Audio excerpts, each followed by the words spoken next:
දැන් law of attraction එක ගොඩක් hype වෙලා තියෙනවා ලංකාවේ. චුට්ටක් හිතුණා කතා කරන්න විශේෂයෙන් subliminals කියන category එක ගැන. අපි subliminal එකක් use කරද්දී අපි ඒක ටික කාලයක් use කරනවා. මොකද අපි දැන් මොකක් හරි එකක් අපේ change කරගන්න මොන හරි දෙයක් අපිට attract කරගන්න අපි subliminals use කරද්දී අපි ඒ vibration ඒ subliminal එකේ තියෙන frequency නැත්නම් ඒ vibration එකට අපි ගැලපෙන්න ඕන.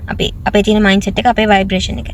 එතකොට මේක දවසක් දෙකක් අතියක් ඇහුවට ඒක එහෙම අපි හරියටම දන්නේ නැහැ ඒකේ results එක අපි ගන්නවද නැද්ද කියලා. මොකද අපි ඒ vibration එකට set වෙන්න ඕන. එතකොට තමයි මේ subliminal එකේ effect එක අපිට බලා ගන්න පුළුවන් වෙන්නේ. ඒකට ඔයා මේක මාස 3ක් උපරිමයට එක subliminal එකක් ඔයාලට මොනවද change කරගන්න ඕන. ඔයාලගේ appearance එක කියන්නේ හය තියෙන විදිය, කට තියෙන විදිය, දත් එම change කරගන්න ඕන නම් අවම මේ එකම subliminal එක ඔයාලා මාස 3ක්වත් අහන්න ඕන.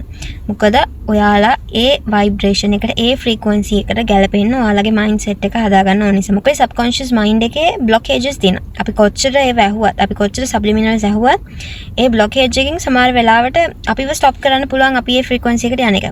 එතකොට ඒ දේවල් නැති කරගෙන අපි ඒ frequency එකට ගැලපෙන්න යන්න ඕන නම් මේ subliminal එක ටික කාලයක් ඇහුවට පස්සේ තමයි අපිට results එකක් දෙන්නේ.